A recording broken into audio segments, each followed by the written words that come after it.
ఎవరన్నా కూడా ఒకటి వాళ్ళు ఇప్పుడు చంద్రబాబు గారు ఆర్ టీడీపీ ఓ ప్రవాహంలో కొట్టుకుపోతుంటే వీళ్ళు ఏదో తాడందించి ఆదుకుంటే మాట్లాడే మాటలు వీటిలోనే మాట్లాడుతున్నారు. యాక్చువల్ గా వీళ్ళు నదిలో కొట్టుకుపోతుంటే చంద్రబాబు గారు తాడిచ్చి లాగిరు వాళ్ళు. ఆ మాత్రం సీట్లు చూస్తున్నారంటే కూడా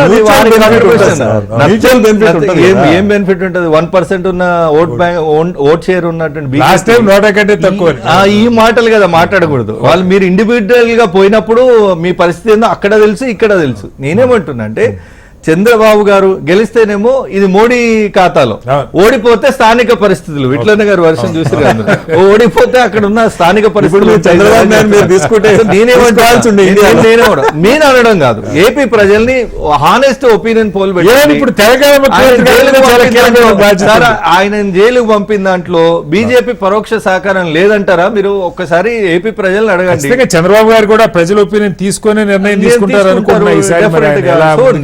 మేమేమంటా వారు ఏమంటారు? ఇప్పుడు వాళ్ళకి అవసరం కాబట్టి ఇది కాంగ్రెస్ కు వ్యతిరేకంగా పుట్టిన పార్టీ. వాళ్ళు చూడండి ఎట్లా అట్లంటే రాజకీయాలకు వ్యతిరేకంగా పుట్టిందే నితీష్. వీళ్ళంతా కూడా ఎవరు లోవియట్స్ కదా వీళ్ళంతా.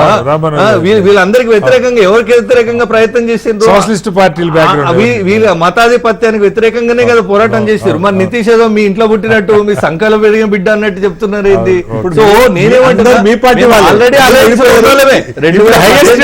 నితీష్ కుమార్ గారికి చంద్రబాబు గారికి వచ్చేసింది.